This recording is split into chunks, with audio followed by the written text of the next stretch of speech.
Obrigado, porque assim, eu ia dar uma introdução e ia pedir para alguém orar. Então o pastor já foi. Então, vamos lá. Voltar ao que eu estava falando. Então, assim, essa aula... Me perdoa se eu passei à frente aí. Não tem nada não, pastor. Ou até mesmo qualquer uma aí. Oi, Vanessa. Eu perguntei a ele se seria viável a gente estar orando, né? Porque a gente sempre ora no início, já que a sua internet caiu, eu perguntei a ele, eu que falei com ele. Não tem problema não. Quando isso acontecer, qualquer um pode orar. Se o pastor Alexandre não tiver, qualquer uma pessoa pode entrar na frente, vamos orar para começar a aula, e não tem problema não. Como eu falei, Deus ministrou isso no meu coração, mas o curso é nosso. O curso é nosso. Então, oi, irmão Marcos. Oi, minuto. Eu só queria ter certeza se esse microfone era o mesmo, que eu não estava conseguindo localizar ele. Então já vi que já é o meu mesmo. Tá nada, tá tranquilo. Então vamos lá. Então a aula, essa aula que eu vou dar hoje, eu vou falar muito sobre isso.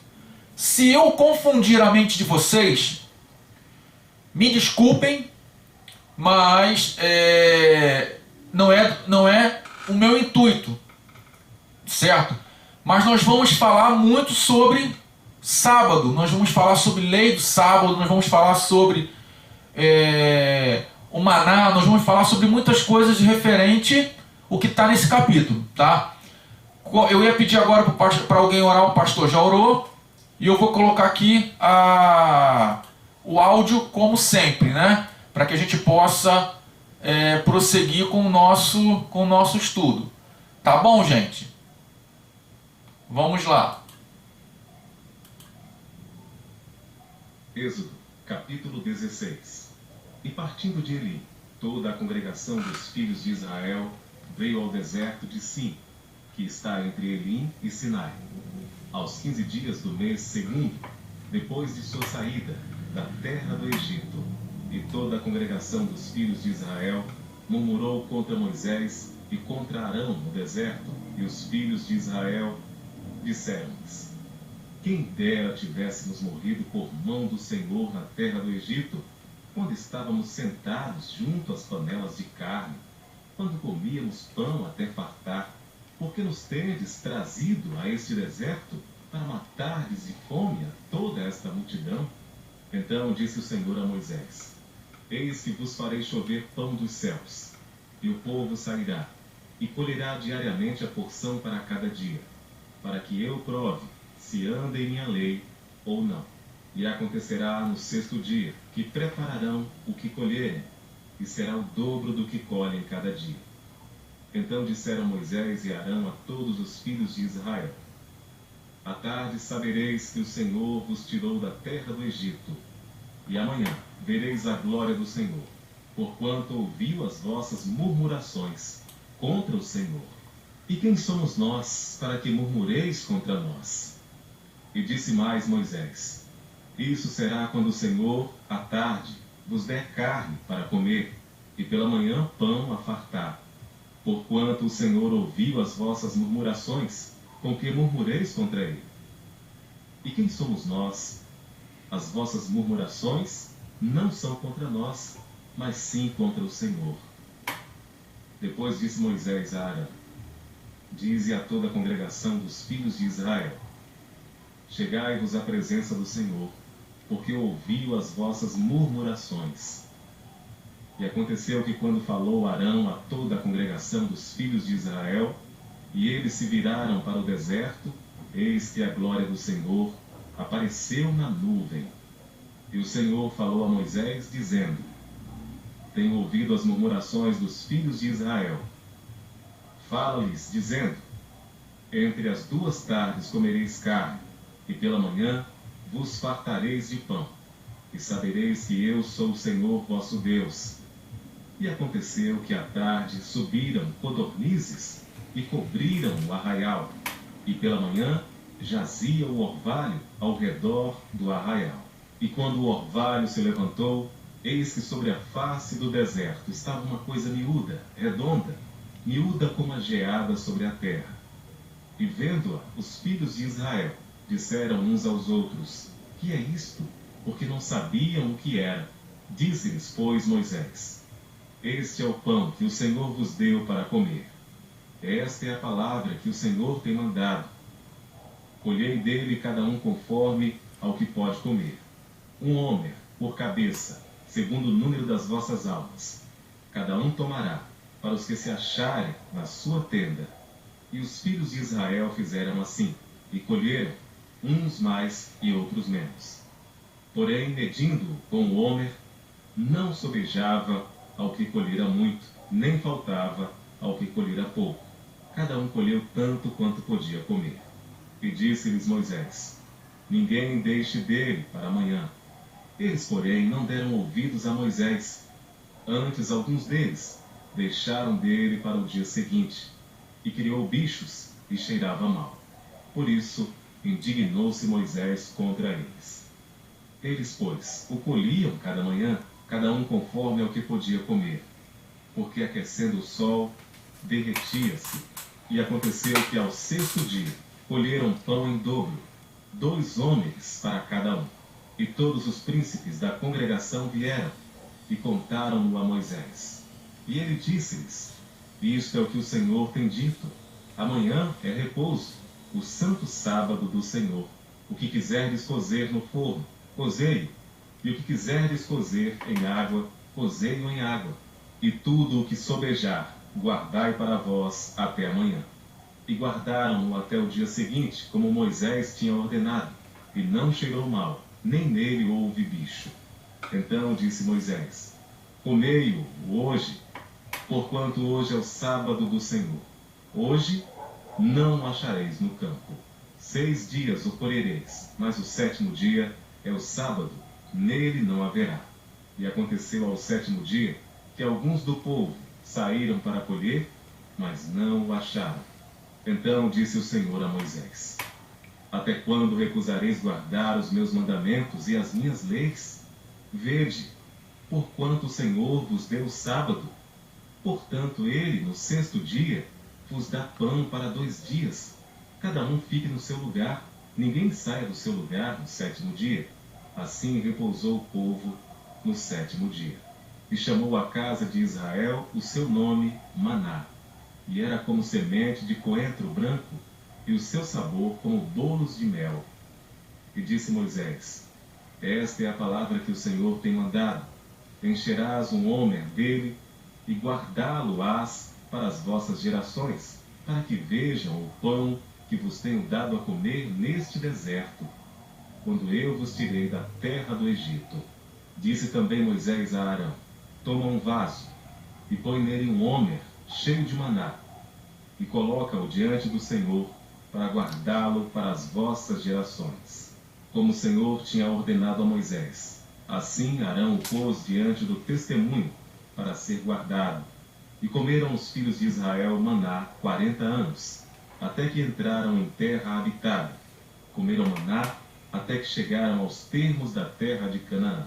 E um homer é a 10ª parte do efa. Amém. Vamos lá. Como eu falei, essa passagem, esse capítulo 16, ele fala muito do sábado, fala muito do maná, fala muito de coisas simbólicas, tá? Do testemunho. Nós vamos começar essa aula, né, falando um pouco mais detalhado sobre essas representações. Esse capítulo 16 é representado muito por essas figuras, né? Vou usar esse termo para que vocês entendam. Essas figuras não são figuras escatológicas, ou seja, não fala, apesar de ter uma representação, não fala da vinda de Cristo, não fala sobre o Espírito Santo, mas essas figuras falam basicamente da simbologia de Cristo, do Senhor, certo? Nosso Deus, Yahvé, né, como muitos cristãos falam, Yehová, como muitos judeus falam, Hashem, né, como Deus, como fala também nome de Deus, Adonai, mas isso não importa, o nome de Deus agora não importa. Mas o que importa é que esse capítulo 16, ele nos fala e ele nos direciona para que nós possamos ver a figura do Espírito Santo, a figura de Cristo e a figura do Senhor nosso Deus nesse capítulo, através de símbolos, né, que nós vamos estudar um pouco mais sobre isso. Eu vou falar isso detalhadamente. Se eu falar e vocês não entenderem, vocês podem me perguntar sem problema. Mas o fato é que o povo estava saindo do Egito, certo? Nos capítulos anteriores, no capítulo 14, no capítulo 15, nós vamos ver eles chegando em um lugar, e esse lugar que eles chegam, né, fica na direção sul do Monte Sinai, né, que o nome do lugar é Elim, que fica próximo ou que fica no deserto de Sim. E nós já vamos ver o povo que viu todos aqueles milagres, certo? Murmurando. Nós já vamos ver o povo que presenciou pedra cair do céu, presenciou a morte dos primogênitos egípcios, presenciou todos aqueles grandes feitos, e quando eles começam, eles saem e chegam ao deserto, eles começaram, muitos pregadores, muitos teólogos falam que eles não tiveram fé. Mas a verdade que era um povo que viu tudo isso, mas era um povo que ainda não tinha Deus, certo, no coração. Era um povo que passou por aqueles problemas todos, passou por aquelas dificuldades todas. Deus era com ele, Deus estava com o povo, fez grandes milagres, e eles, mesmo assim, viu, né? Teve sede, primeiramente, no final do capítulo 15, nós vamos ver lá no versículo 27, ou no versículo 26, que eles, aliás, começa na verdade no versículo 22, que eles tiveram sede, e eles foram murmurar a Moisés, dizendo que eles estavam com sede, e as águas estavam amargas.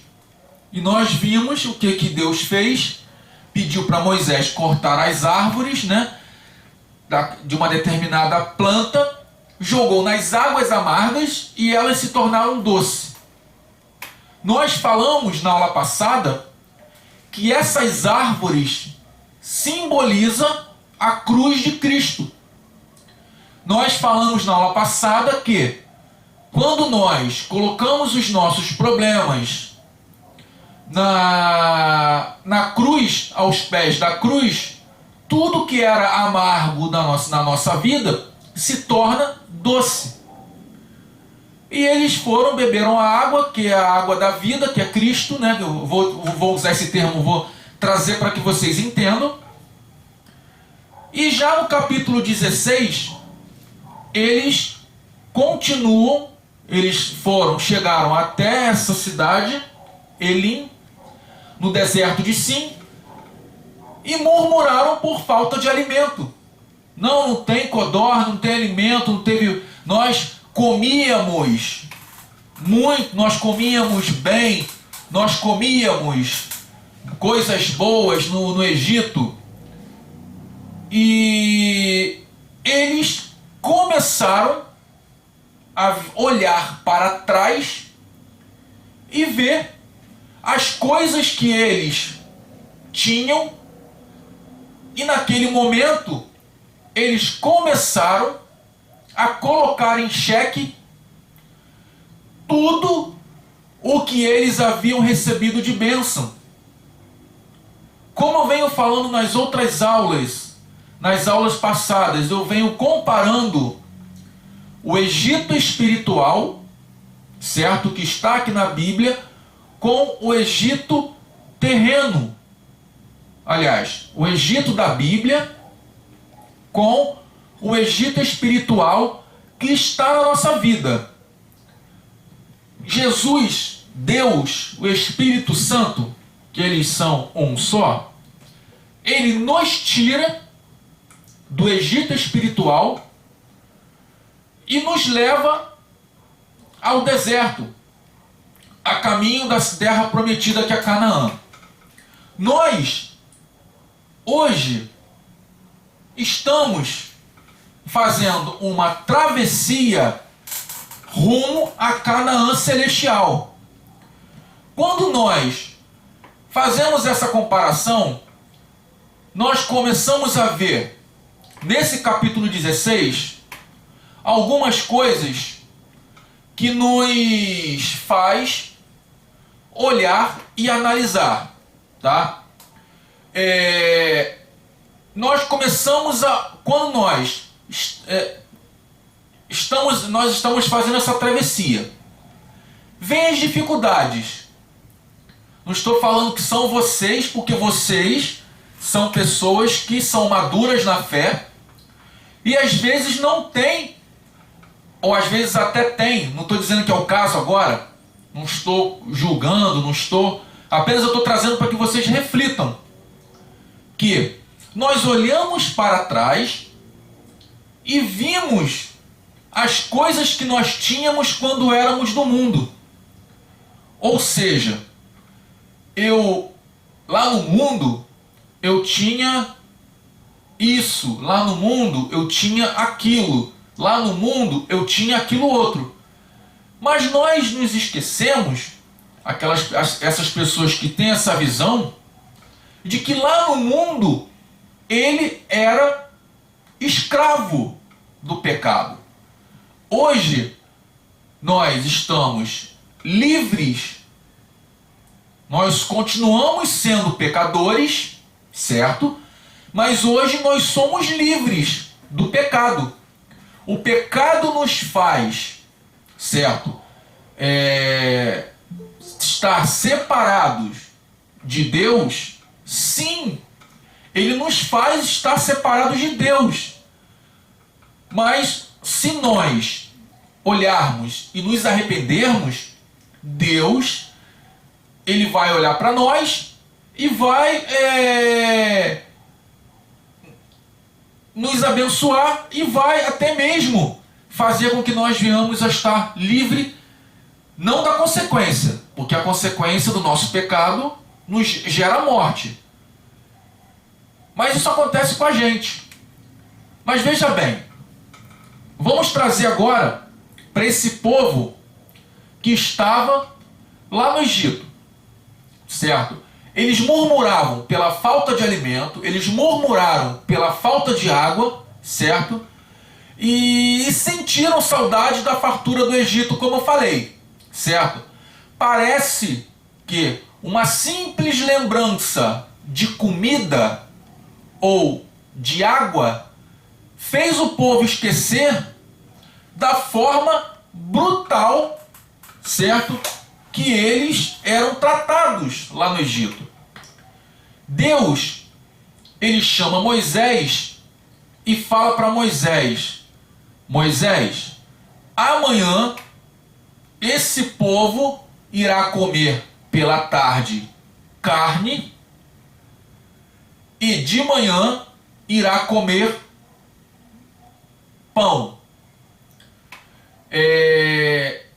Imagina só, como eu falei na aula passada, até eu peguei uma introdução dessa aula de hoje. Codornizes, o que são codornizes? Vocês sabem o que são codornizes? Eu acho que vocês sabem, mas vocês têm noção de que essa ave, ela voa? De que forma? Ela voa alto, ela voa baixo? De que forma que ela se locomove? Vocês têm noção de como uma codornize faz para se locomover? Vocês têm noção disso?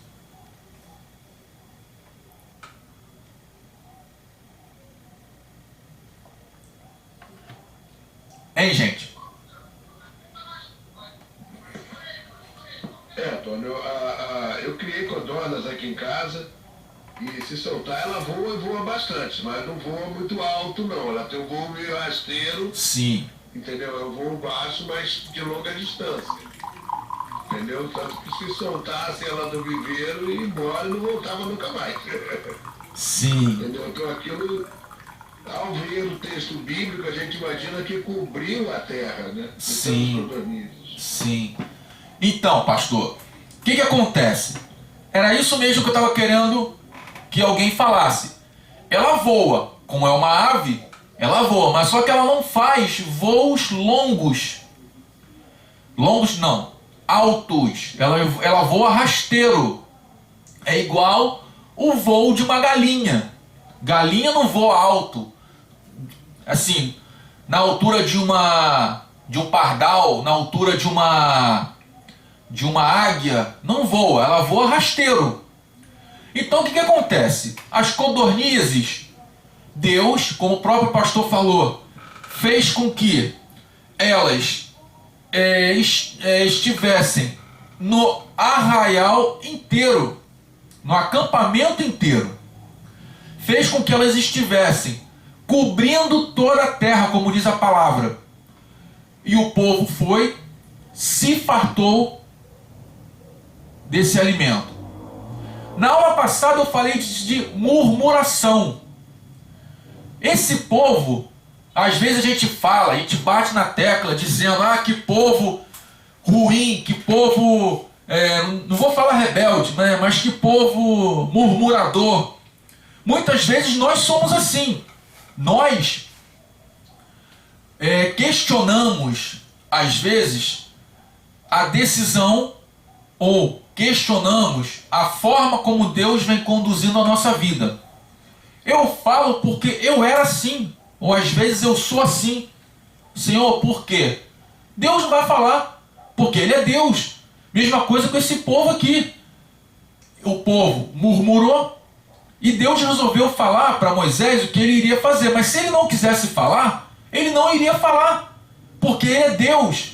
E às vezes acontece isso com a nossa vida. Lembra-se que nós fazemos parte desse povo, certo? Que estava lá no Egito e hoje está no deserto a caminho da terra de Canaã. O nosso deserto hoje são as nossas dificuldades, são os nossos problemas, são as nossas fraquezas, são as nossas debilidades. E o Egito, como eu falei, simboliza o mundo, como todos nós já sabemos. Deus, Ele é o mesmo que habitou nessa época, que habita hoje, que vai ser eternamente na nossa vida. Deus, Ele é o mesmo Deus que fez lá os céus e a terra, e é o mesmo Deus que vai lá no Apocalipse. Mas por que eu estou falando isso? Porque por causa de murmuração, nós vamos ver a derrota de uma geração inteira. Nós vamos ver uma derrota, certo, de um povo que só 2 conseguiu entrar na terra prometida, que nós vamos estudar um pouquinho mais à frente. Nós vamos ver mortes entre parentes. Nós vamos ver várias situações por causa de murmuração.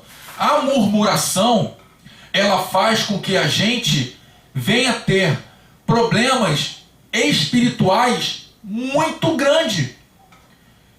E esse povo, por uma dificuldade, certo, de alimentos ou água, né, no capítulo anterior, ele questionou, quando eu falo ele, é o povo, questionou toda soberania de Deus. Esse povo, por causa de falta de alimento, que às vezes nós, seres humanos, às vezes nós passamos, não falta de alimento, eu creio que aqui nunca ninguém passou fome, mas às vezes a gente passa algumas dificuldades na nossa vida, e através dessas dificuldades, nós em vez de orar e pedir direção do Espírito Santo, direção de Deus, nós murmuramos. E foi o que aconteceu com esse povo. E o que Deus fez? Já estava nos planos de Deus dar o maná e as codornizes. Já estava no plano de Deus. Deus já estava com essa ideia de alimentar o povo, tanto que esse capítulo fala que o povo foi alimentado por maná durante 40 anos. Codornizes, ele só foi alimentado 2 vezes.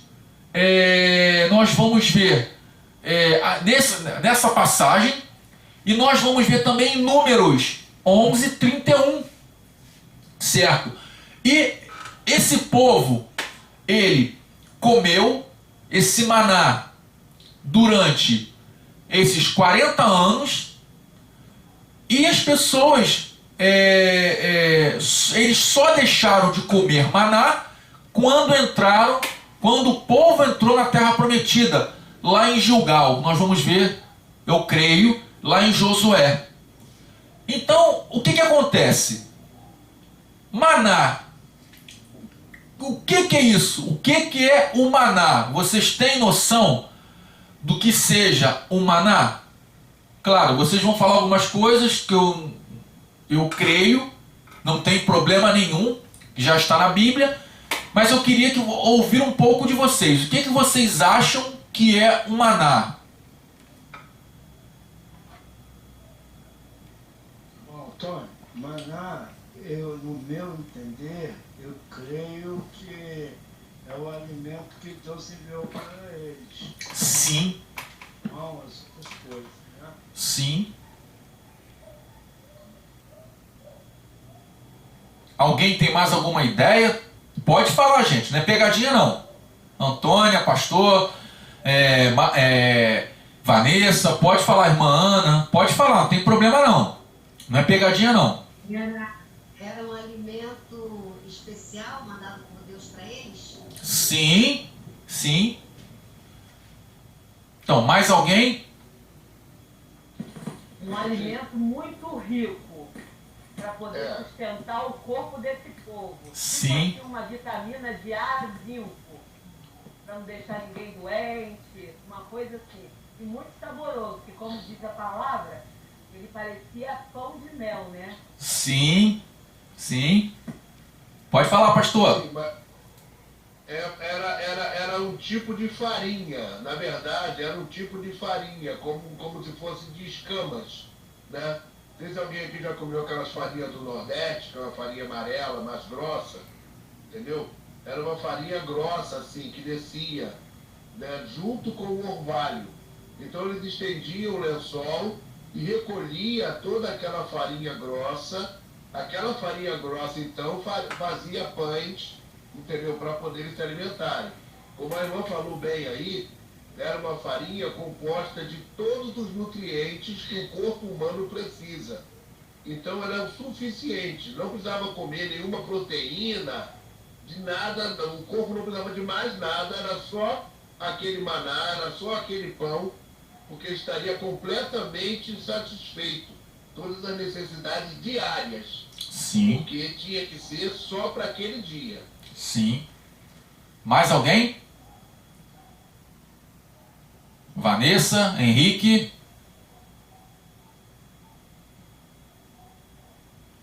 Então vamos lá. Já ninguém quer mais falar? O maná, ele era um alimento sobrenatural, tá? Não existe nenhum alimento, tá? Quando eu falo não existe, é porque vários cientistas tentaram fazer a composição do maná. O que era um maná? O que a irmã Ana falou, isso está até anotado aqui no meu esboço, Ana, que era um alimento que ele tinha todas as composições para que uma pessoa normal se alimentasse, acho que o pastor Alexandre também falou isso, e ficasse alimentado o dia inteiro.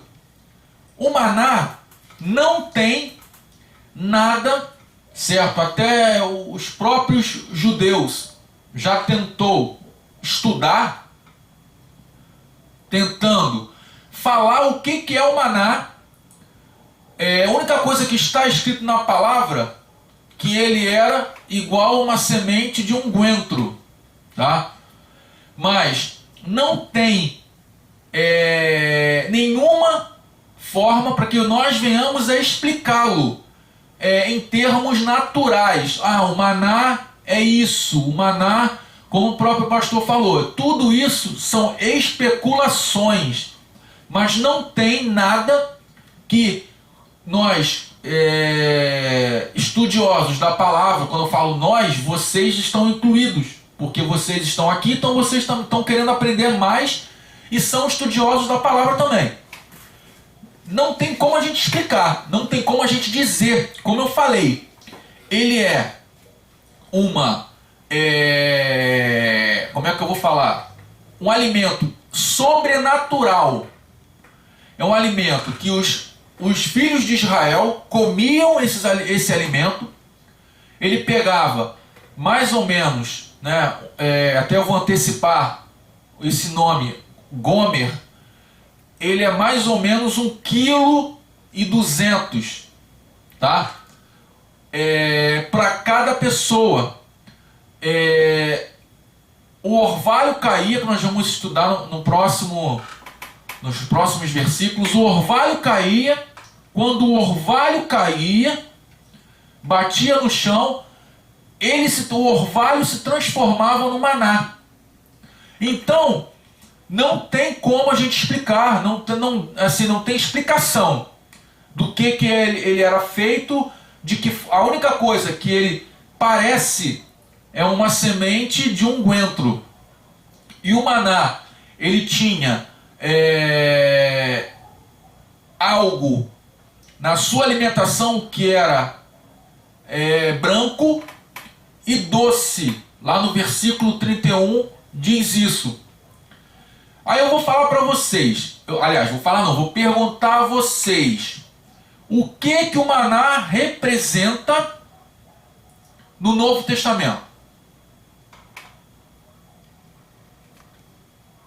Jesus, o pão que veio do céu?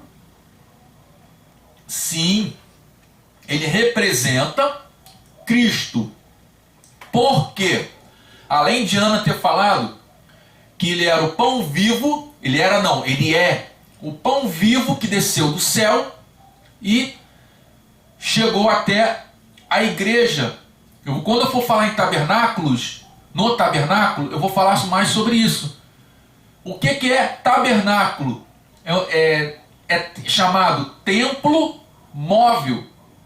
Esse templo móvel, que se chama tabernáculo, no Novo Testamento, somos nós.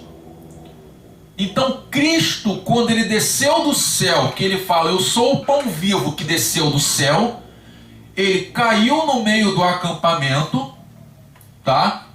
E alimentou os filhos de Israel, e ele também caiu no tabernáculo. Ele habitou, ou ele nasceu, vou usar esse termo, ou ele brotou no tabernáculo, que somos nós.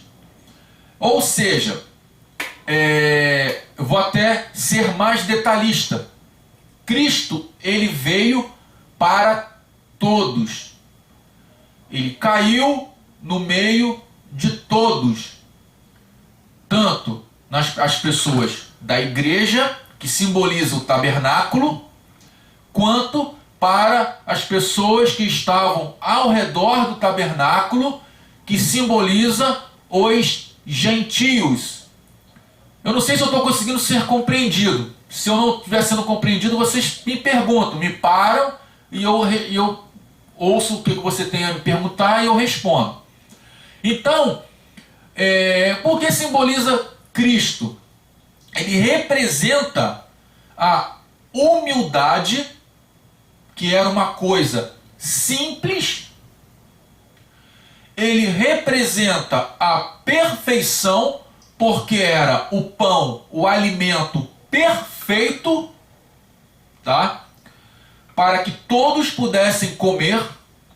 Ele representa a pureza, que era um alimento puro, as pessoas pegavam e comiam. Tinham pessoas que faziam bolos, né?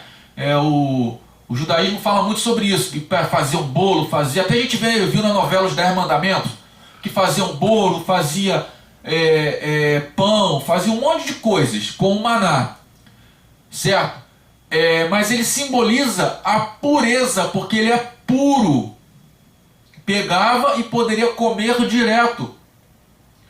E também simboliza a doçura, porque ele era um pão, como a própria Ana falou, que ele tinha gosto de mel, parecia um pão de mel. E Cristo, ele é o pão da vida.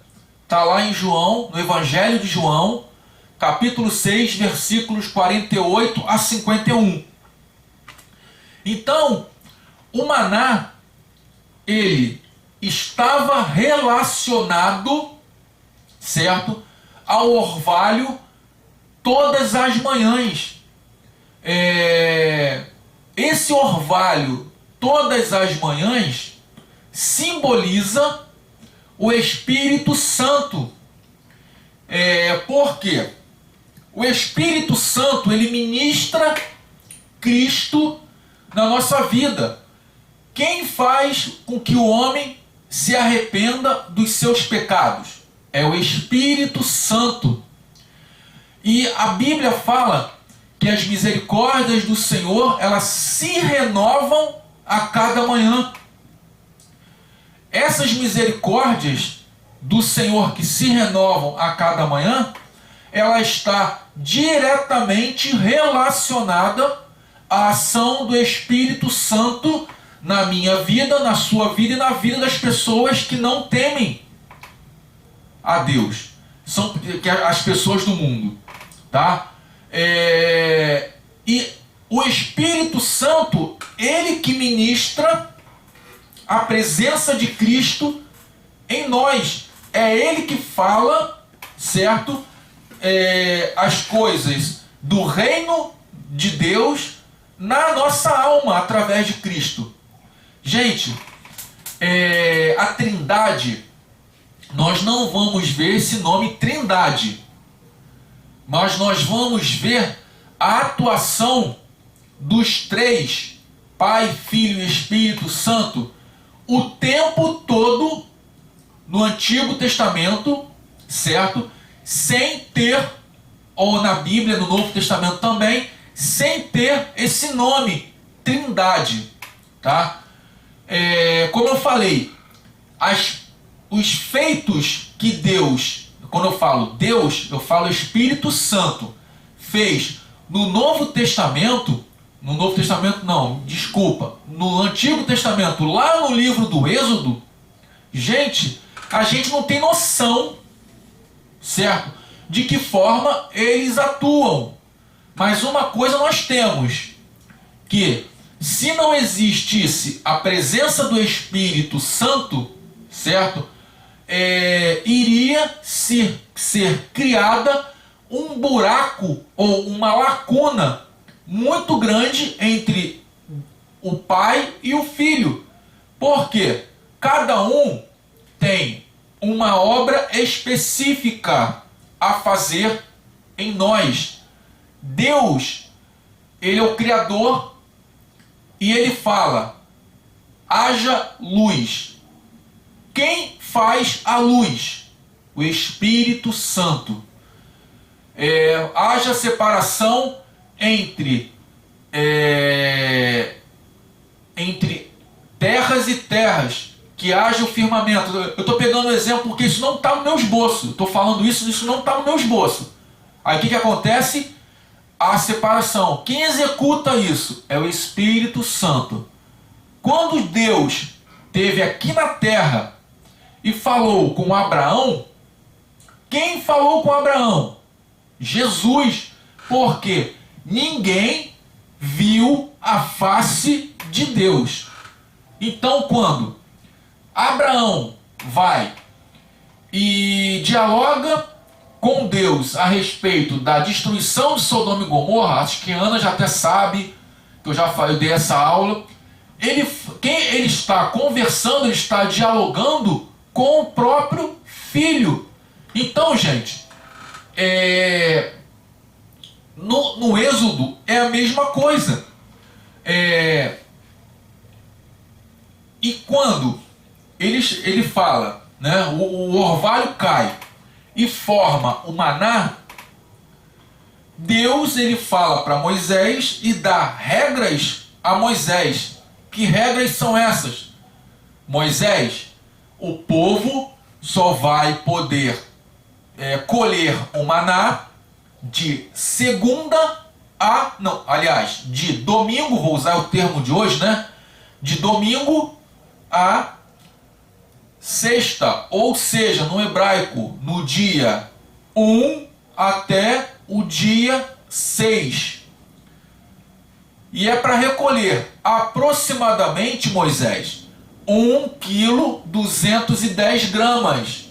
Até a metragem, Deus passa para eles. Por quê? Na época não existia balança com peso de quilo. Existia o quê? Tigelas, existiam vasilhames que tinham a metragem de 1 gomer, que era a metragem da época, unidade de pesos e medidas da época. E nós vamos ver que fala também de efa, né? Então isso são pesos e medidas da época. Eu até tenho isso anotado, não está aqui no meu esboço. Se vocês quiserem saber, eu passo para vocês separadamente os pesos e medidas de cada unidade, tá? Ou seja, quanto que vale 1 gomer, vale tanto. Quanto que vale 1 efa, vale tanto. Quanto é que vale tanto. Aí eu passo para vocês. Então, por que Deus fez isso? Vocês têm alguma ideia? Por que Deus deu a metragem? Por que Deus deu essa instrução para Moisés? Vocês sabem por quê?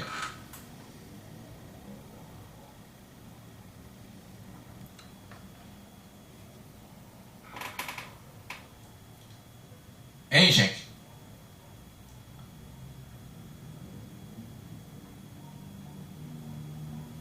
Eu só faço pergunta difícil, né?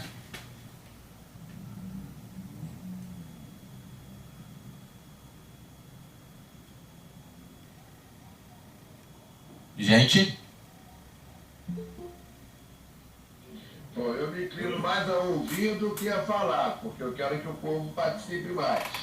Tá certo, pastor. Eu sou muito suspeito em falar, sabe? Eu quero deixar o povo mastigar aí, digerir esse ensino, porque tá maravilhoso. A Fátima falou que Deus dá o necessário para a nossa sobrevivência. Sim, sim. Mas por que, Fátima? Por que isso acontece? Por que Deus ele dá exatamente aquele valor. Por quê? A Carla está falando que é para eles confiarem em Deus. Sim, também, Carla.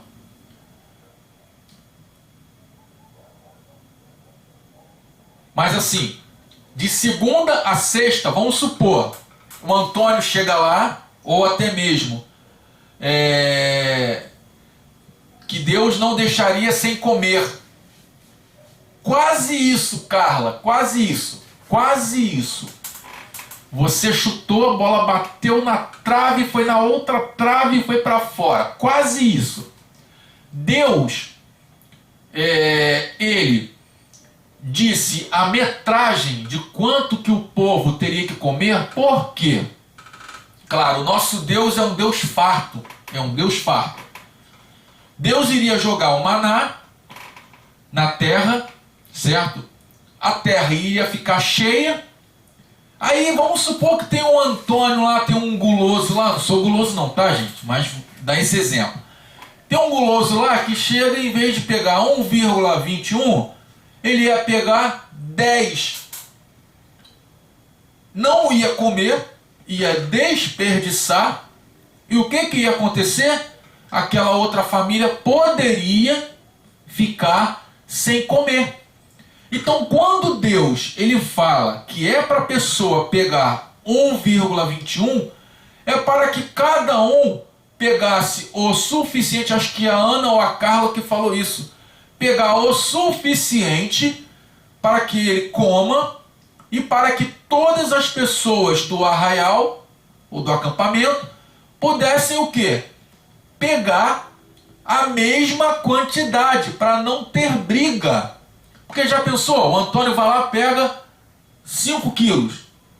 Aí o pastor Alexandre pega 6 quilos.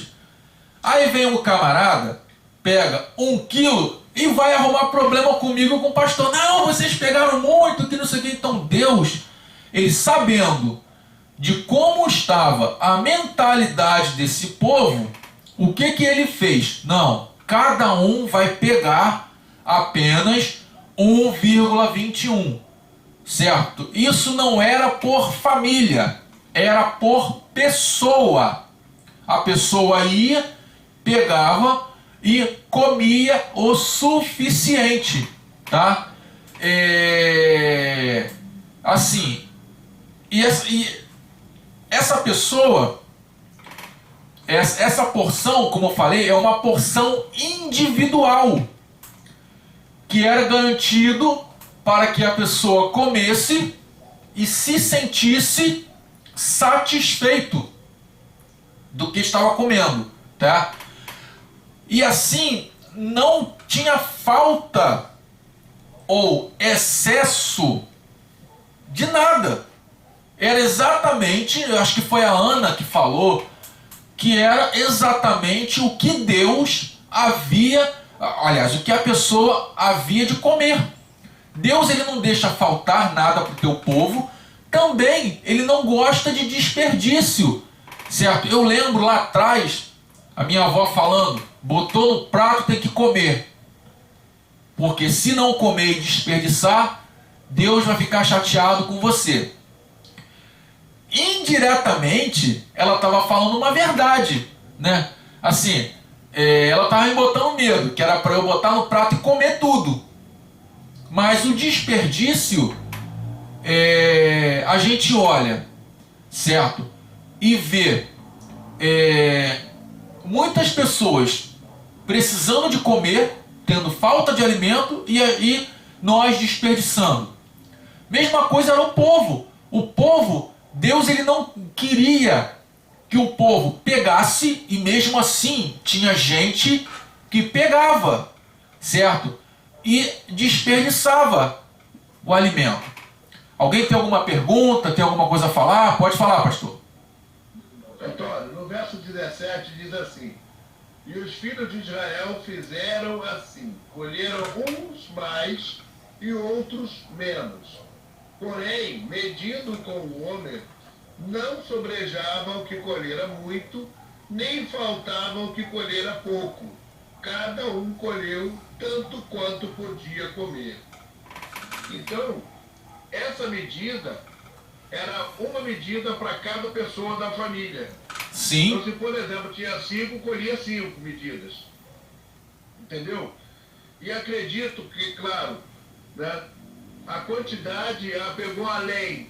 Aquele além é como se fosse um milagre. Ele não acrescentava mais nada.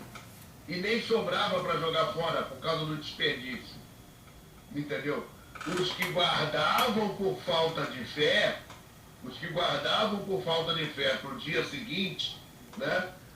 Eu não vou esperar, vai que amanhã não cai, eu vou guardar mais um pouquinho aqui. Esses tinham, se realmente faziam desperdício, porque Sim. amanhecia apodrecido, cheio de bicho. Sim. Entendeu? E Sim. o curioso, só durante a semana que isso acontecia. Por quê? Na sexta-feira, ele escolhia o dobro e não dava bicho. Não estragava. Sim. Entendeu? Sim. Não estragava. Porque estavam exatamente dentro do mandamento, dentro da ordenança. Sim. Sim. Entendeu? Sim. E aonde nós vimos isso? Aonde nós, cristãos, vimos essa forma de agir do povo? Aonde que nós vimos que todos comiam, todos tinham e se alimentavam e tinham algo em comum? Aonde nós vamos ver isso?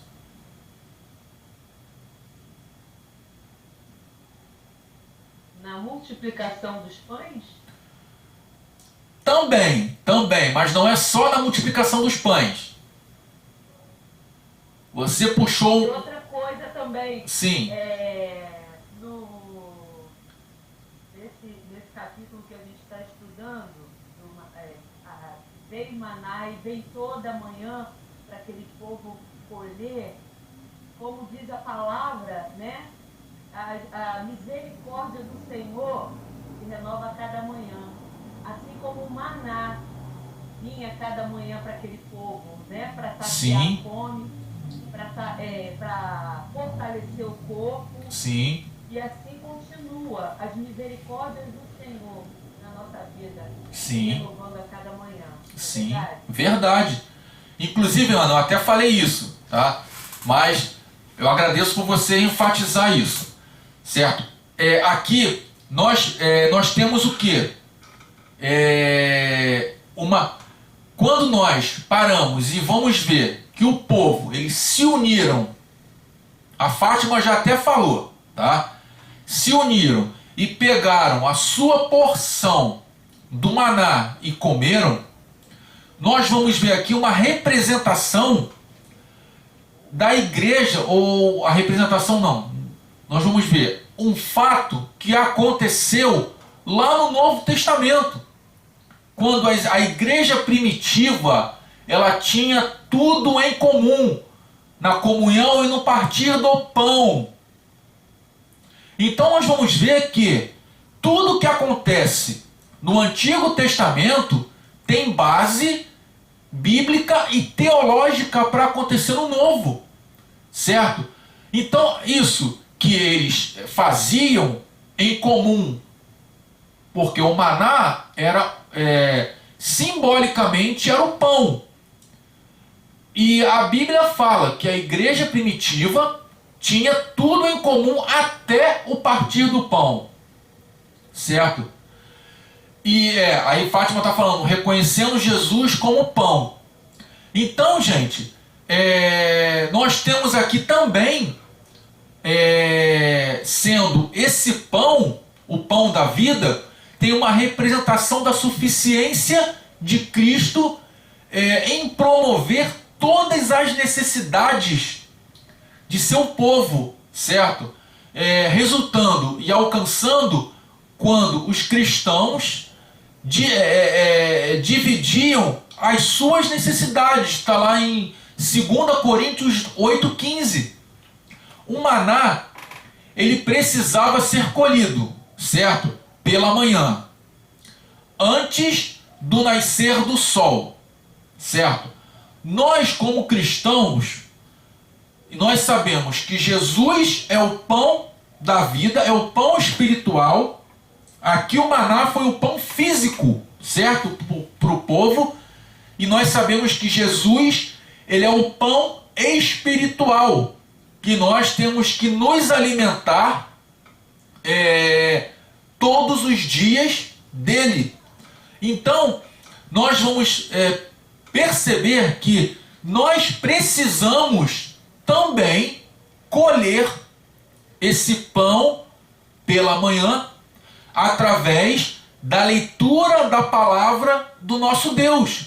Cristo, ele tem que estar dentro de nós todas as manhãs, antes que o sol, que é simbolizado pelas aflições, pelas coisas desse mundo, venha derreter o pão e venha nos sufocar, certo? Assim como o maná, como eu falei, ele tinha que ser colhido diariamente, nós temos que colher, nós precisamos nutrir diariamente a palavra de Deus na nossa vida. O maná, ele era fornecido, tá, durante os 6 primeiros dias da semana. E no 7º dia, ele não caía, e a gente o quê? Tinha que colher no 6º dia algo dobrado, uma porção dobrada, para que no 7º dia, certo?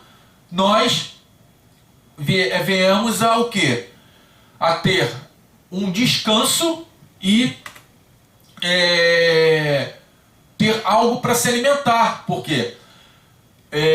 O sábado, que era o 7º dia, como nós vamos ver lá no livro do Êxodo, quando Moisés ele escreve, ele fala que no 7º dia Deus descansou, tá?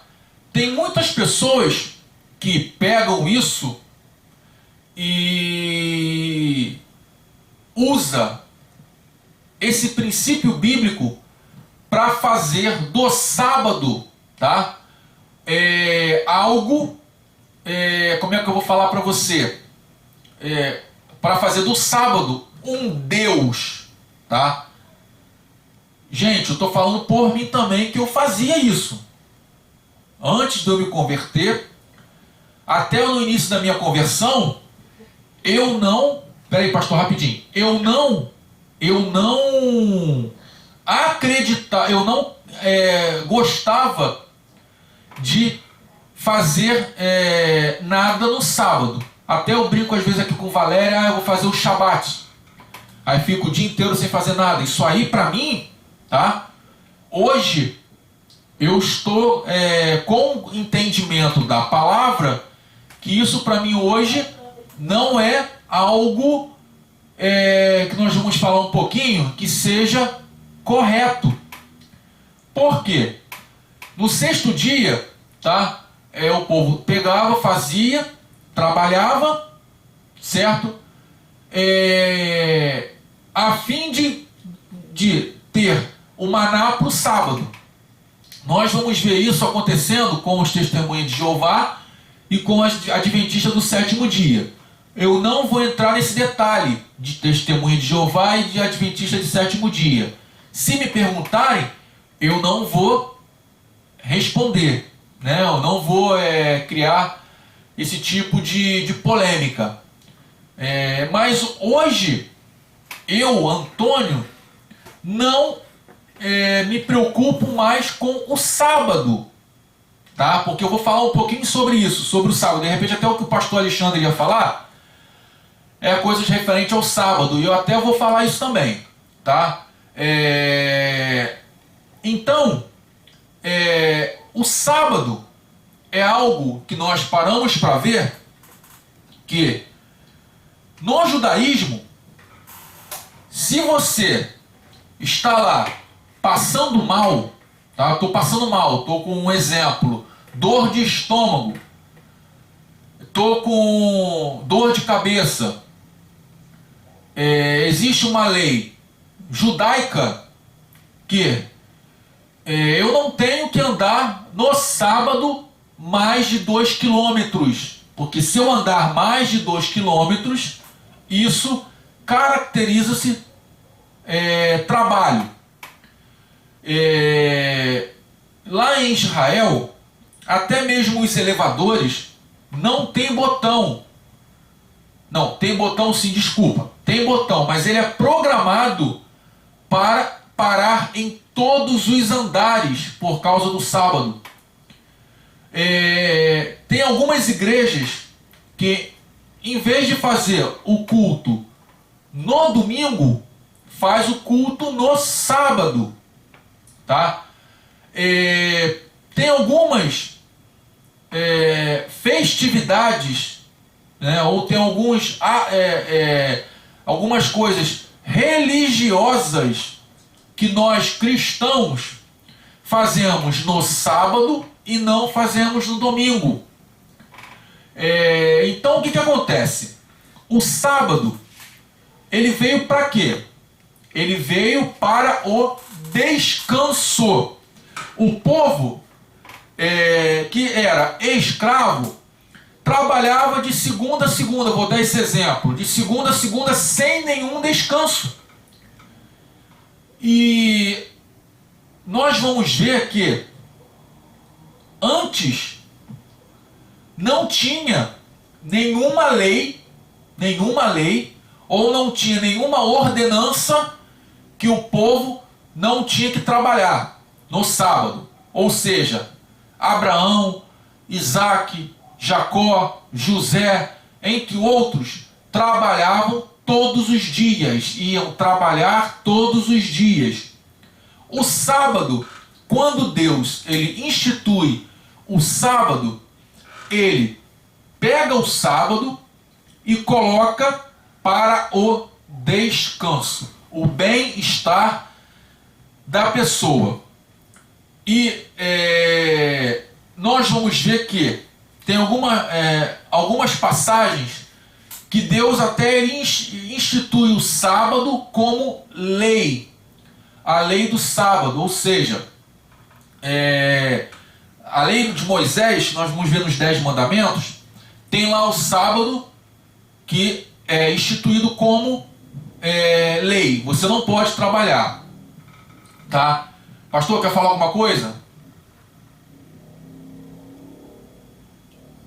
Antônio, eu quero falar assim, Sim. sobre esse sábado aí, entendeu?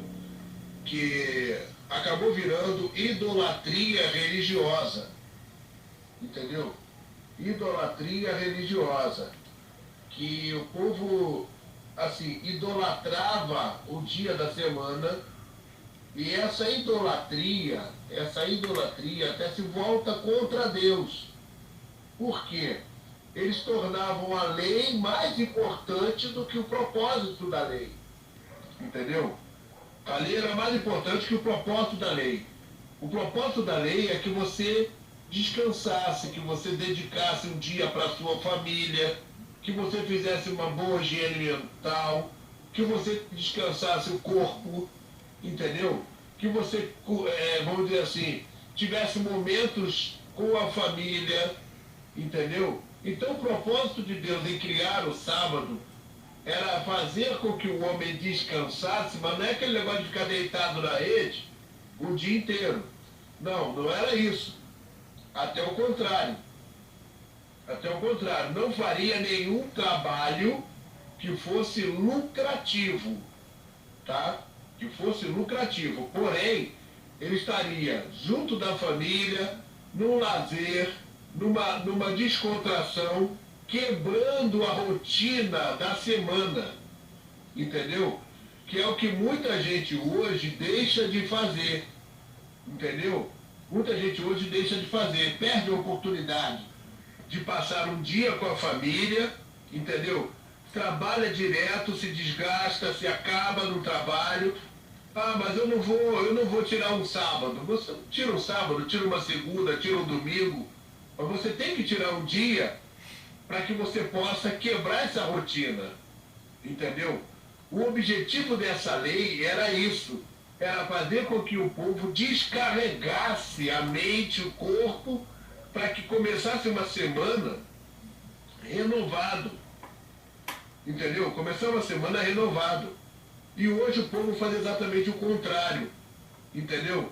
Chega nos fins de semana, trabalha dobrado. Chega nos dias de folga, entendeu? Trabalha dobrado. Não tira um tempo para a família, depois os filhos crescem e fica naquela, o que eu fiz de errado? Aonde eu errei? Meus filhos hoje não servem ao Senhor. Meus filhos não guardam o mandamento de Deus. Onde foi que eu errei? Aí fica se questionando onde errou. Onde errou foi onde não deu uma atenção devida para a família. Onde não tirou o dia sabático, né? Porque a lei estabelecia um dia para você quebrar a rotina, para você se dedicar à família, entendeu? Para você parar de trabalhar por dinheiro, entendeu? E trabalhar por algo que valeria muito mais do que dinheiro, que era a construção de uma mente saudável junto com a família. Sim, sim. Vocês conseguiram me entender?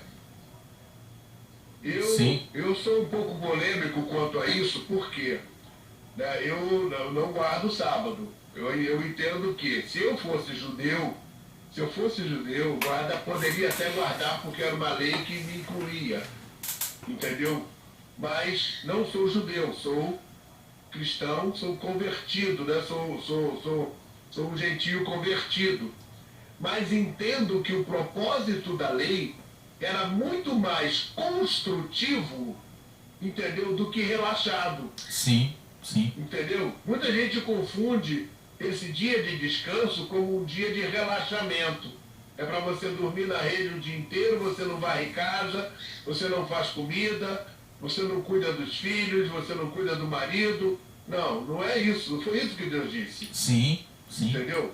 Eu estou certo, Antônio? Sim, pastor. Se eu não estiver certo, por favor, me ajuda aí. Não, tá certo sim, tá certo sim. Porque na verdade o que acontece? A idolatria do sábado distorce o propósito da lei. Sim, sim. Entendeu? Sim. Distorce o propósito da lei, porque a lei foi criada para isso. Sim. Entendeu? E até mesmo Jesus no Novo Testamento ele fala: eu sou o Senhor do sábado. Descansa em mim. Claro, tem um princípio teológico aí muito grande que fala que nós temos que pegar nosso fardo, que é pesado, e colocar em Jesus. Certo? O princípio teológico é esse. Mas quando ele fala que ele é o Senhor do sábado, ele quer dizer que tudo que tem que ser feito no sábado é o quê? É o descanso. Certo? Se nós pararmos para analisar todos os 10 mandamentos, ele se aplica no Novo Testamento. Todos os 10 mandamentos. Aliás, todos os 10 não. 9 mandamentos dos 10 mandamentos aplica-se no Novo Testamento.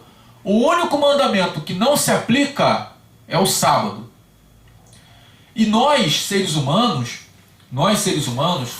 isso está tão entranhado no nosso sangue que hoje nós trabalhamos 6 dias, tá?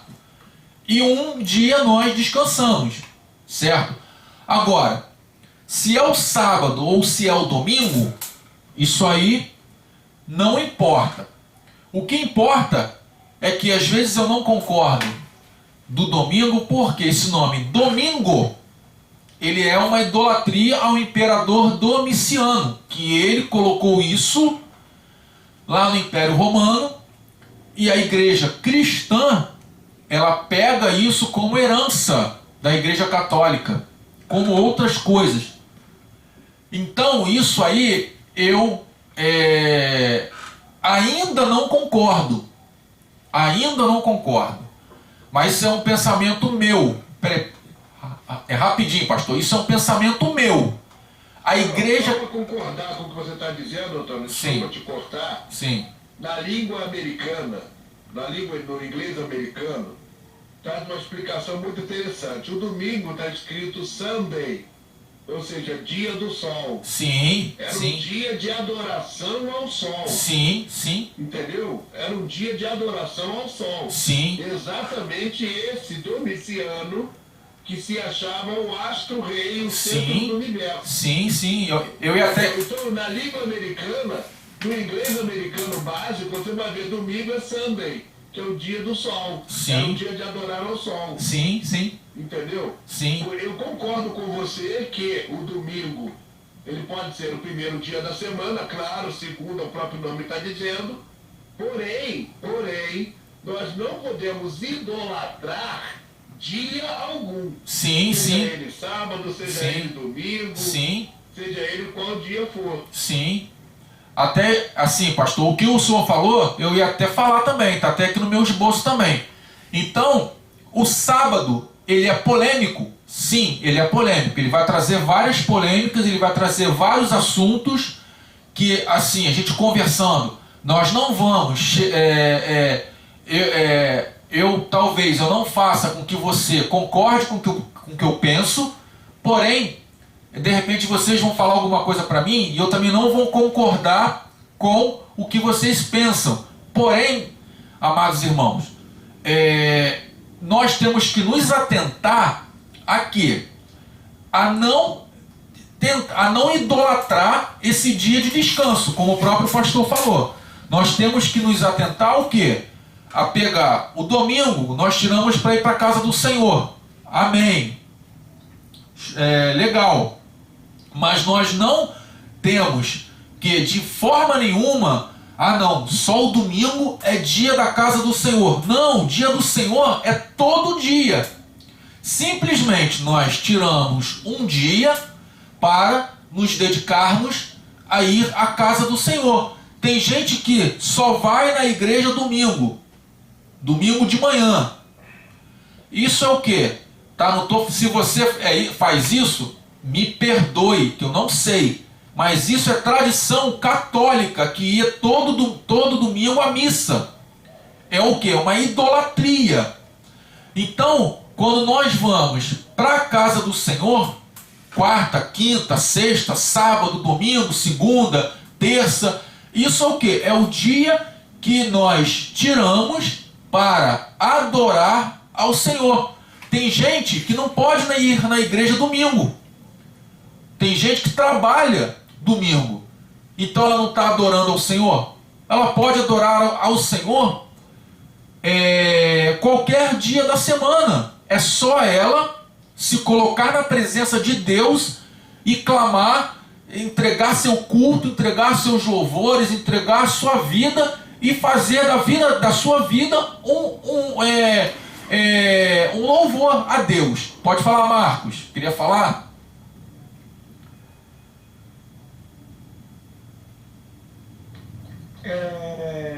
Duas coisas que eu queria falar sobre é o seguinte. Primeiro, uma reunião onde eu estava dando um determinado lugar, para mim não, para na palestra que não precisava, justamente, não era necessário naquele tempo guardar só o sábado. Por exemplo, se não der para você guardar o sábado, esse sábado pode ser um domingo, se já um dia para descanso, numa segunda, numa terça e tudo. Mas você, antes de eu falar, você já conseguiu me esclarecer, tá bom? Então, outra pergunta que eu queria falar com o pastor Carlos, justamente, falou que acho que ela fora aí, adoração ao sol, né? Então, Sim, sim. Tudo bem, mas no meu entender, será que é esse sol que não se ilumina? Se fosse sol que não se ilumina, e quando está chovendo? Adorando quem então? Não. Irmão Marcos, você é uma comédia. Você é uma comédia, irmão. Irmão Marcos, eu te entendo, tá? Eu te entendo. Na sua simplicidade, eu te entendo. O que acontece? É que o imperador Domiciano, ele se achava o centro do universo. Ele se achava Deus, entendeu? Ele se achava Deus. Então ele queria um dia de adoração para ele, entendeu? Então ele queria um dia de adoração para ele. Na língua inglesa está escrito Sunday, que é um dia de sol, entendeu? Que na tradução literal é um dia de sol. Ou seja, é um dia do sol. Na verdade, a tradução literal significa isso. É o dia do sol. Não indica que o clima tá bom, se tem sol, se tem chuva, entendeu? Mas era um dia dedicado à adoração a esse indivíduo, entendeu? A esse indivíduo que se achava o sol, se achava o centro do universo, entendeu? Entendi. Muito obrigado. Sim. Irmão Marcos, me desculpa, tá? Eu ri, mas o que acontece? Eu achei engraçado da forma como o irmão falou. E poderia ser até mesmo. Tá, vocês estão me ouvindo, gente? Antônio? Sim. Não, é sério, não, que eu realmente há pouco tempo estava bem querendo para te fazer algumas perguntas, mas como você sempre sentiu, não, pode fazer, você faz, você não tem problema, então, aí eu estou começando. Não, sim, tá certo, é isso mesmo. Porque até mesmo. É isso aí, irmão. É isso mesmo, é assim mesmo, tá? Porque até mesmo o que acontece? É isso mesmo, porque a tua pergunta é vergonha. Tem um bocado de gente aí no grupo que fica caladinho e fica cheio de dúvida. A verdade, obrigado, gente. Não, mas é assim mesmo, irmão. Não tem problema não, pode perguntar. O que acontece? Deixa eu falar para vocês. Desde a antiguidade, os imperadores, eles se achavam deuses. E eles eram comparados aos astros. Nós vamos ver no Egito que Faraó, ele é Ra, o deus Sol. Entre outros nós vamos ver que vira e mexe tem imperadores de nações importantes na Bíblia que faz o quê? Que quer ser igual ou quer ser comparado como Deus. Aí eles pegam esses astros e falam, eu sou o Sol, sou o Deus Sol. E foi o caso, o último que eu creio, que tem, foi o quê? Foi o imperador Domiciano, que ele se achava Deus, né? Entre outros, Nero, Calígula, entre outros imperadores, eles se achavam Deus, Nabucodonosor, e por aí vai. Então, quando o irmão Marcos falou, certo? Fez a pergunta, tá? Não foi para menosprezar nada, foi para esclarecer mesmo, tá? Isso aí tem que fazer mesmo. Então, gente, vamos lá. E o maná, tá? Nós vamos ver aqui nos versículos 32 a 34 que o maná, ele foi colocado em um vaso, segundo a tradição judaica. Ele foi colocado em um vaso de ouro, tá? E guardado como um memorial. Esse memorial é para que as pessoas pudessem ver, tá? Que ou que pudessem, que venham ter conhecimento que Deus alimentou o povo. Alimentou esse povo durante esse tempo todo, tá? E esse vaso, ele foi colocado... Ana, você pode ler para mim os versículos 32 a 34? Sim. Disse Moisés, esta é a palavra que o Senhor tem me dado. Encherás um homem dele e guardá-lo-ás, para que as vossas gerações, para que vejam o pão que vos tenho dado a comer neste deserto, quando eu vos tirei da terra do Egito. Disse também a Moisés e a Arão, toma um vaso e põe nele um homem cheio de maná, e coloque-o diante do Senhor para guardá-lo, para as vossas gerações. Como o Senhor tinha ordenado a Moisés, assim Arão o pôs diante do testemunho, para ser guardado. Amém. Amém. Vocês sabem o que é esse testemunho? Para guardar no testemunho, certo? Vocês sabem o que é esse testemunho?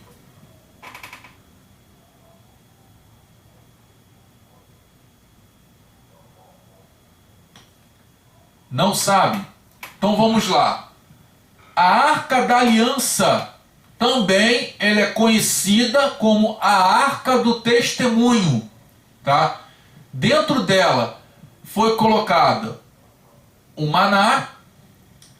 Nós vamos ver um pouco mais à frente com mais detalhes, tá? Foi colocado o cajado de Arão e foi colocado as tábuas da lei.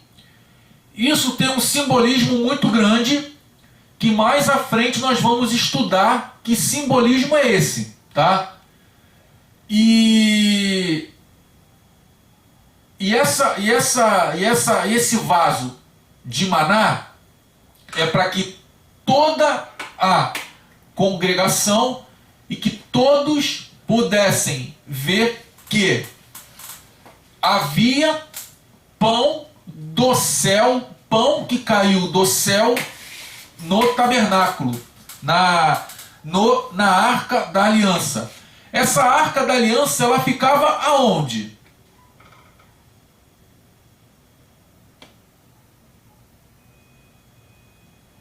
Aonde que era o lugar onde a Arca da Aliança era guardada? Não era no Santo dos Santos? Fala, irmão Antônio, cadê você? Não fala nada, irmão Antônio. Aonde que... Não quero responder, não. As coisas todas eu sei, mas eu quero deixar vocês participarem. Então, a Fátima falou que sim. Era guardada no Santo dos Santos, certo? Aí vamos ver. No Santo dos Santos fica o quê? Aonde que o Santo dos Santos é lugar de quê? Hein, gente? O Santo dos Santos é lugar de quê? Hã? De adoração. Sim, sim, lugar de adoração. Mas o Santo dos Santos habita quem? Se nós formos ver lá no Apocalipse, nós vamos ver que aonde estava o Senhor? Isso, Fátima, tabernáculo, lugar de habitação do Senhor, isso mesmo. O Santo dos Santos, nós vamos ver lá no Apocalipse, é o local onde ficava os 24 anciãos, tá? Se eu estiver errado, pastor Alexandre, pode me corrigir. Os 24 anciãos se prostrando aos pés do Senhor, e ali estava o Deus Altíssimo, o Filho e o Espírito Santo. Correto? Correto, certíssimo, doutor. É isso aí. Então o que acontece? Gente, isso não está no meu esboço. Então o que acontece? No tabernáculo também tinha o Santo dos Santos. Aí eu falei que Jesus era o quê? Jesus, ele era o quê? O pão que desceu do céu. Ali estava presente a presença de Deus, certo? Através de que forma? Através de dia, a coluna a nuvem, coluna de nuvem, e à noite a coluna de fogo. O Espírito Santo estava presente através de Jesus, através da coluna. Jesus, nosso Senhor e Salvador, está presente através do maná, e Deus, ele é onipotente, onisciente e onipresente. Ele estava em todos os lugares no Santo dos Santos. Então, se nós pararmos para analisar, a Arca da Aliança era a presença do Senhor no meio do povo. Tá? Eu estou até antecipando aulas, mas quando chegar lá a gente vai estudar com mais detalhe. Então isso está lá em Hebreus 9, versículo 14. Então, gente, os 10 mandamentos estavam presentes na Arca da Aliança, quer dizer que o nosso coração, o nosso ser tem que estar os mandamentos do Senhor, que era a palavra de Deus ali naquele momento, entranhado no nosso ser. E quando eles pegam e colocam a porção do maná, literalmente eles estão dizendo que Jesus está presente no meio deles, tá? E nós vamos ver que a presença do Senhor, ela estava constante nos seus problemas, tá? Aí, vamos lá voltar para o descanso. Se eu estiver fazendo algumas pinceladas que vocês não estão entendendo, vocês podem parar e me perguntar. Deus havia descansado no 7º dia da criação, mas naquela ocasião ele não ordenou nada para o homem, como eu já falei. O Senhor entregou a lei do sábado somente para o povo de Israel, ou seja, só para os filhos de Israel, só para os judeus, só para os hebreus, tá? E um pouco mais adiante, como eu já havia falado, ele estabelece uma lei, que nós vamos ver lá em Êxodo 9 até 11. O descanso do sábado era um sinal. Nesse momento, tá, gente? Tá? Era um sinal da aliança que Deus celebrou com Israel lá no Monte Sinai. Está lá no capítulo 31, versículo 13. E um memorial de libertação do Egito. Deuteronômio 5:15, quando Moisés, ele reforça a lei para a geração a geração que estava nascendo, ele reforça a lei do sábado. Deus, ele nunca ordenou que os gentios guardassem o sábado, ou seja, ele nunca mandou pessoas que não fossem judeus guardar o sábado. O sábado, ele é específico para o judeu. O gentio que guarda o sábado, certo? Ele pode trazer, até mesmo, vou usar esse termo para que vocês entendam o quanto é sério, maldição para a sua vida. Mas lá no Novo Testamento, como eu falei, Jesus, ele diz que ele é o Senhor do sábado. Então essa lei, com a vinda de Jesus e ele mostrando que ele é o Senhor do sábado, e até mesmo ele fazia trabalhos, né, de milagres, restauração, purificação no sábado. Então quando nós vamos ver lá no Novo Testamento Jesus ele fazendo esses milagres no sábado, nós vamos ver ele confrontando os fariseus e os saduceus da época, porque o sábado para o judeu, foi o que o pastor Alexandre falou, ele deixou com que o sábado fosse mais importante do que o próprio Senhor. O judeu, ele idolatra mais o sábado do que qualquer outra coisa, ou seja, hoje até que não, tá? Como eu falei, se eu estiver passando mal e for sábado, eu, Antônio, recebo cura. Eu vou no médico, o médico me cura. Mas o que acontece? O dinheiro que ele pega da minha consulta, ele dá oferta. Tem muitas lojas lá no Plaza